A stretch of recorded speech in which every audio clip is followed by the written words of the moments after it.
feel your max with Brooks Running and the all-new Ghost Max 2. They're the shoes you deserve, designed to streamline your stride and help protect your body.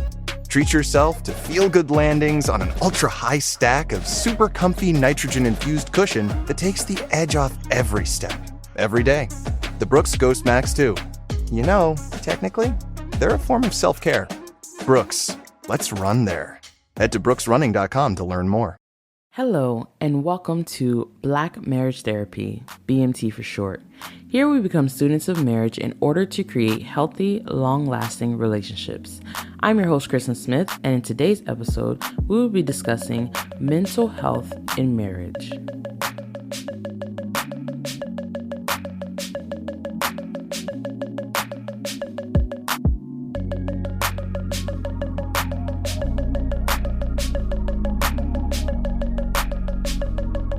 What do I do when the person I love is struggling with their mental health?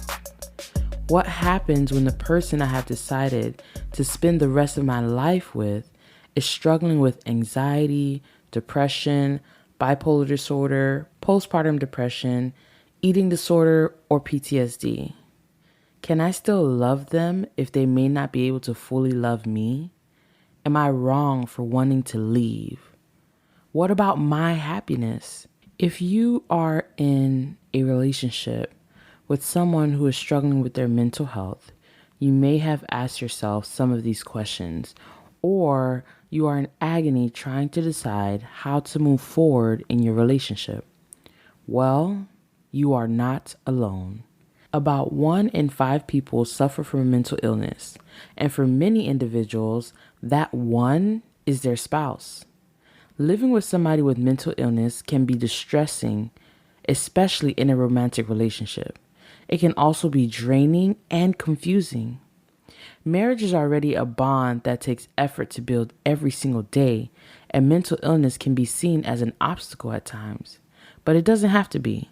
In this episode, we will be discussing signs that your spouse might have a mental illness, emotional distressors, how to deal with mental illness in your relationship, self-care, and can your marriage survive a mental illness? If you have been enjoying the content, please follow us on Instagram at Black Marriage Therapy, rate us on your podcast platform, and share your favorite episode with a friend.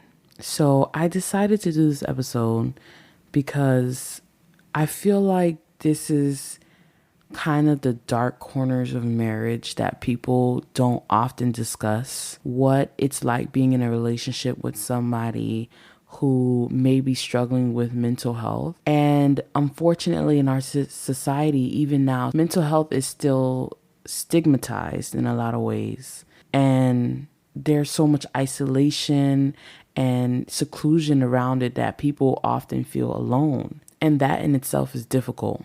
So I wanted to do this episode because I wanted everyone to get a glimpse into the parts of marriage that maybe we don't often talk about, but it's a very real part. Because these times are when everything that you have created with this person is tested. The love that you have, what does it mean when trouble comes? In my relationship, neither of us have experienced any significant mental illness, but recently, after having my second daughter, I had a stint of anxiety that was really weighing on me. And I tried to hide it for as long as I could, but I had to come clean with my husband and let him know, like, this is how I'm feeling, this is how I'm thinking. And even though I've never experienced anything like this, I had to realize that mental illness is not something that a person chooses. You know, it can happen to anyone at any time. Thankfully, we were able to figure things out and talk about it and work through it. And, you know, it wasn't a generalized anxiety disorder. It wasn't like a real diagnosed disorder, but it was a period of time where I wasn't myself or fully myself. So that affects your relationship, that affects your communication, that affects your emotional connection, that affects your sex life and, the joy and everything that you are bringing to the relationship. I hope that this episode is not too somber. I'm hoping to bring hope and life to, the topic of mental health in marriage, but this is going to be one of those episodes that's more on a serious note and something that you should consider and think about in your marriage. All right, let's get into it. The first thing that I want to talk about is the signs of mental illness. Now, every mental illness have their own symptoms and distinct signs, unique signs. However, there are some general signs that are common across the board when it comes to different mental illnesses. Some of them are excessive sadness, trouble sleeping or feeling tired, strong feelings of anger or irritability, having suicidal thoughts, extreme mood swing. That means like going from feeling depressed to feeling euphoric quickly, having hallucinations or delusions, difficulty perceiving reality, isolation from friends, withdrawing from social activities, changing in sex drive, and changes in appetite. One thing that I realize is that it's important to look for the signs. Now, when it comes to mental health, it can be complex. It's not always so direct. Sometimes, people may have mental health issues that stem from their past, or they've experienced some type of mental health in their past and it may be coming up again, right? Or their parents had mental health issues or, family history of mental health issues. Or sometimes it's a traumatic event. Sometimes something has happened like a loss of a loved one, or they just had a baby, or maybe they're veterans, they're coming home for the first time, different scenarios that can cause or lead to people having mental health issues. Even some things as losing a job or starting a new job, stress in any way, you never know what can happen that can cause mental health issues, right? So being in sync and kind of being aware of like things changing and not like, oh, you had a bad weekend, but really it's like, oh, it's been a week, it's been 2 weeks and they're not getting out of bed, or they're really, really irritable, not wanting to do social activities, things like that. Now, in my case, with the stint of anxiety that I had, I was for the most part high functioning. I was doing everything per se normal, but me myself, I was aware that I was not mentally feeling normal, so if you're a person where that you're off, or you're not mentally where you should be, and you have that level of awareness, sometimes it takes a little bit of courage, but you kind of have to expose yourself. And that's what I had to do, because if it was up to my husband looking for the signs, it may not have been so easy for him to see, because for the most part I was high functioning. I was cooking still, taking care of the kids, doing all this stuff, but I was not doing well emotionally and mentally.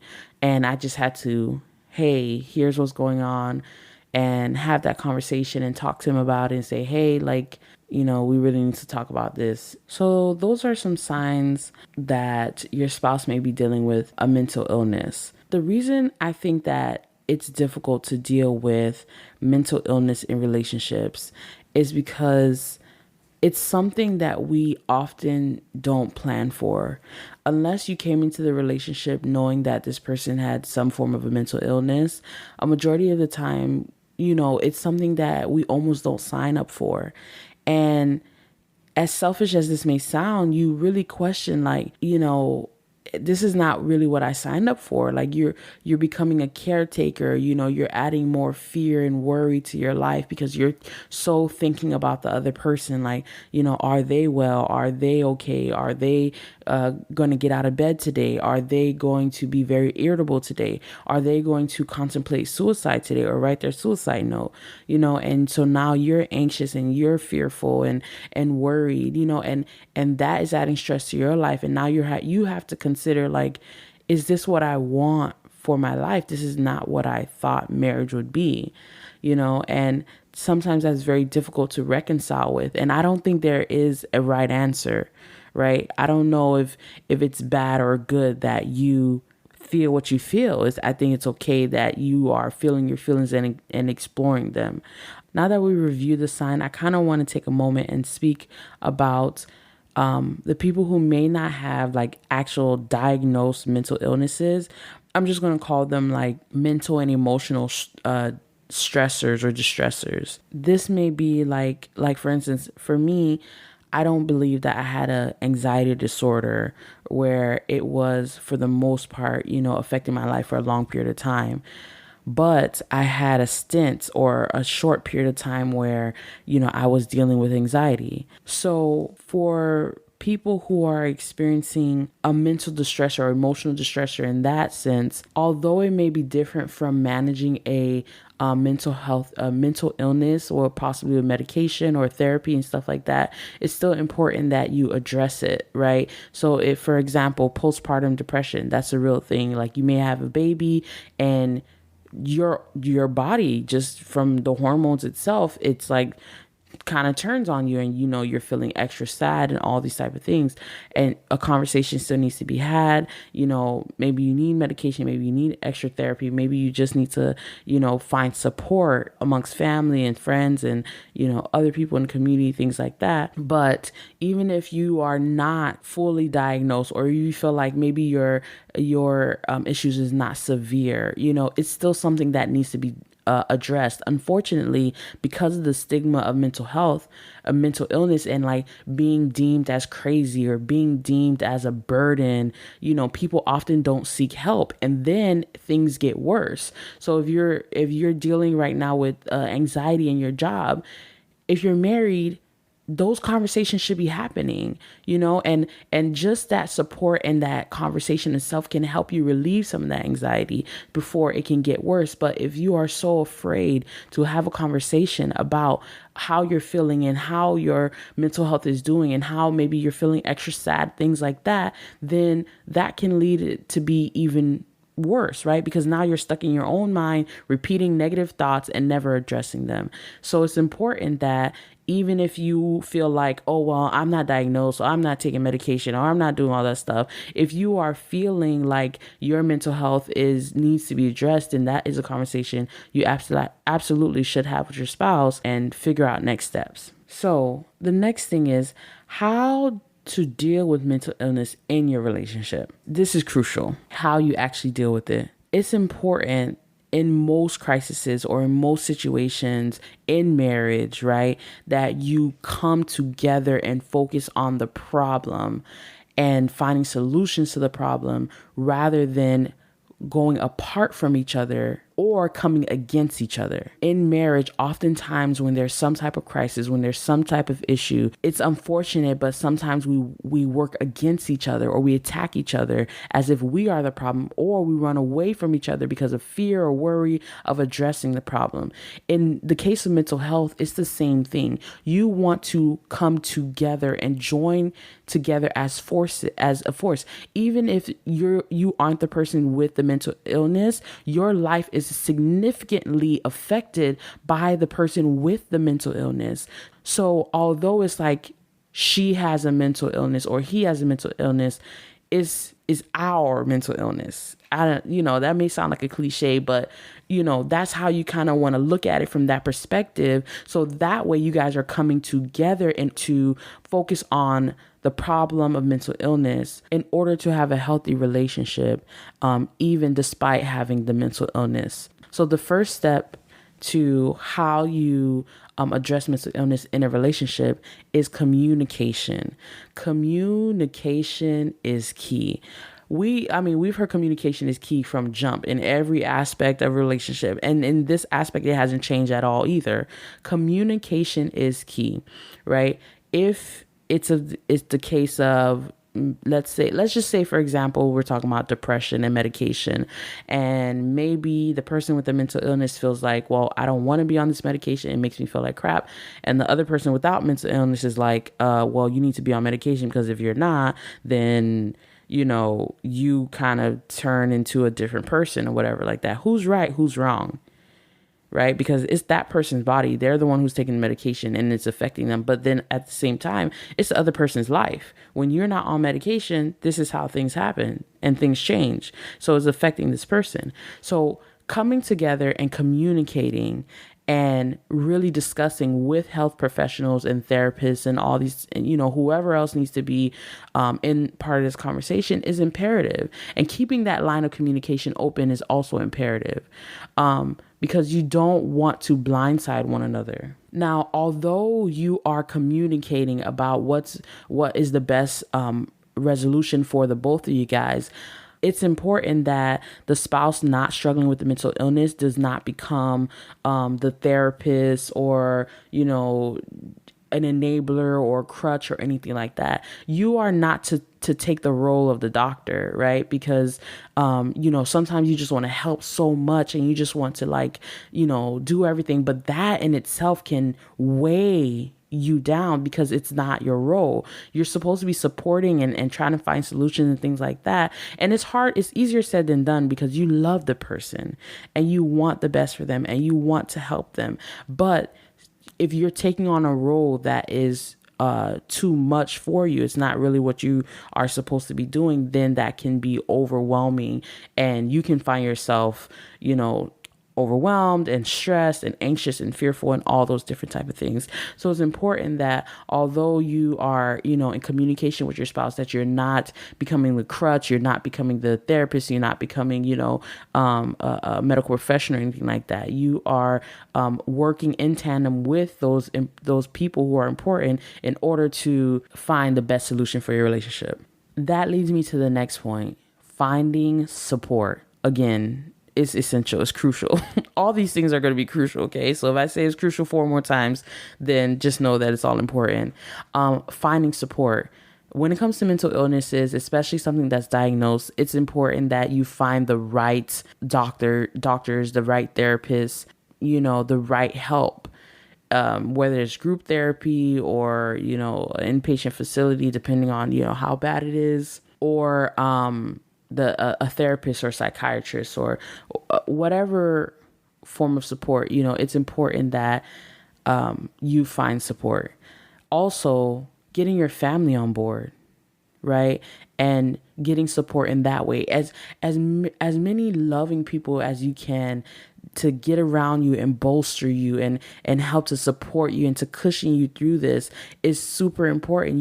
This is something that you don't want to go on alone. And I know we talk about in marriage how, it is a sacred union and, we don't want people to be all up in that union and stuff like that. It makes things sour real fast. But in cases like this, you need people who are loving and supporting around you so that when you are weak, you have support, especially if you are the caretaker, right? But also for the person with the mental illness, having more people around you, having loving, caring people around you to help you, strengthen you is super important. That on top of a good treatment team, a psychiatrist, a psychologist, a therapist, a pastor, whoever these people are, it's important that you have a good team around you as well. Also, that treatment team can educate you on the mental health disorder. So if it's something like bipolar disorder where they have extreme highs and lows, like extreme depression, extreme euphoria, they can educate you and tell you, well, this is what it looks like. This is the signs you should be looking out for. This is how we treat it, all these type of things. Education, sometimes knowledge is power, where you feel like, okay, I don't have control over this thing, but I have control over this. I can figure out, okay, well, let me make sure let me be more aware of the signs and let me be more aware of the things that I can help, right? Maybe I can't make my wife or my husband feel better, but we can take walks every day because exercise has been shown to improve mental illnesses, right? So just the education, the support, getting help is going to be very important to helping you work through this mental health issue in your relationship. Another thing that you can do to help work through mental illness in your relationship is to focus on your marriage outside of mental illness. Now, this is easier said than done because depending on what type of mental illness it is, it's not always easy to just be able to be spontaneous or, do like take a trip or do all these type of things, because you have to consider the fact that the person, is struggling with this mental illness. But as much as you can, if there's anything that you can do, outside of the mental illness, right? Because you're probably going to doctor's appointments and talking to doctors and talking to therapists and doing this and doing that, right? You want to find something outside of the mental illness that makes you guys happy. Even if that means taking a walk every single day, even if that means like, taking your pet on a ride or anything that makes you happy and joyful, and that's outside of discussion and topics of mental illness. And of course, this is considering that the person is stable, right? So that they're not in like crisis or psychosis or anything like that. So if the person is stable, of course, right, you want to try to do these things, if that's watching a movie or dinner, something like that. The next point I want to talk about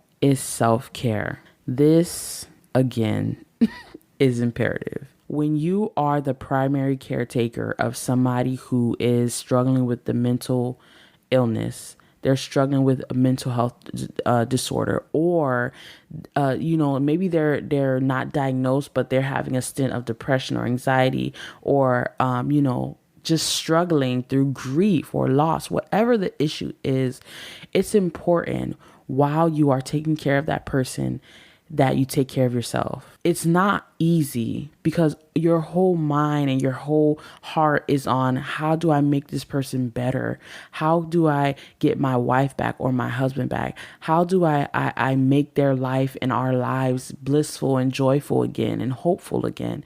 And you can't even focus on anything else other than that. So how could you possibly take care of yourself? Although I know that it may be difficult, you are not Superman. You are not Superwoman. It is imperative that you take care of yourself. If you're pouring from an empty cup, you're going to be left dry. You're not going to have anything left to give.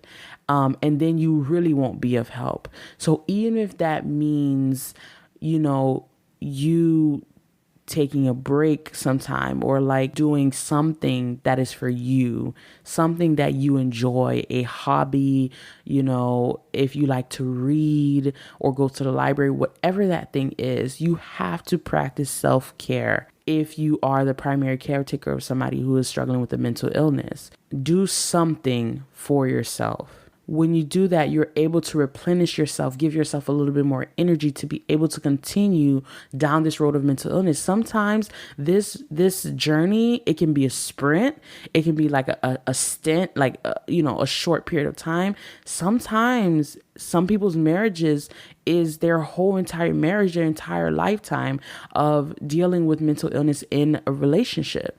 So you don't want to burn out after 3 months, 6 months, because you are exerting all your energy. You want to be able to be present and be useful to your spouse and helpful to your spouse. So it's important that you also take care of yourself. Lastly, I would like to address and discuss, can marriage survive a mental illness? And similar to some of those harder, gray, complex questions, the answer is yes and no.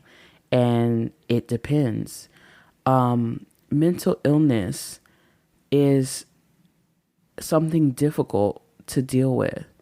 There is a lot of hope in it too as well, right? Because as I mentioned before, 1 in 5 individuals struggle with mental illness.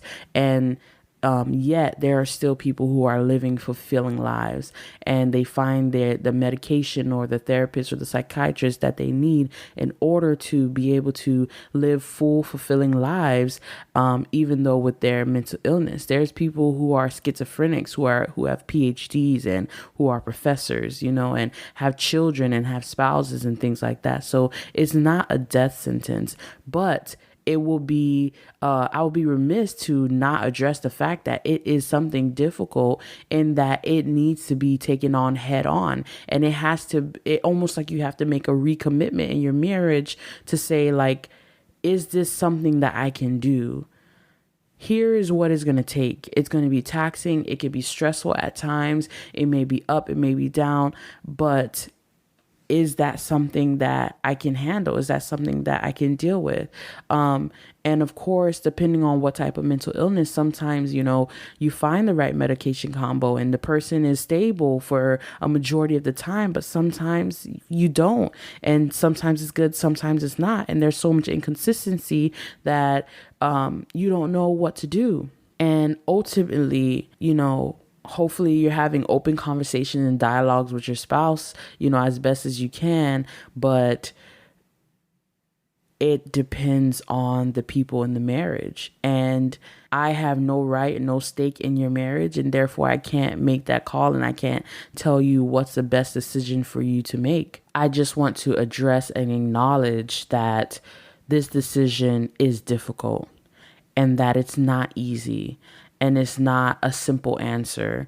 And it's not just something that is just like, yes, this is right and yes, this is wrong. I know that wasn't a direct answer, but I hope that I at least acknowledge that, this is part of the question when dealing with a spouse with mental illness. Although that this was maybe more of a somber episode in that we're talking about, the dark corners of marriage and, those stronger issues, I just want to reiterate that although mental illness is difficult, there are many things in marriage that are difficult, many things in marriage that may take you out, many things that makes you reconsider and think about that commitment that you made, right? But there is still hope in these things, right? So although it is difficult sometimes to discuss, I want everyone to know and destigmatize mental health as just like, completely somber and like, oh, my life is over, everything is done, but there is hope in it. And many people have full, fulfilling lives, even with a mental health issue. So I'm going to leave as many resources as I can in the show notes.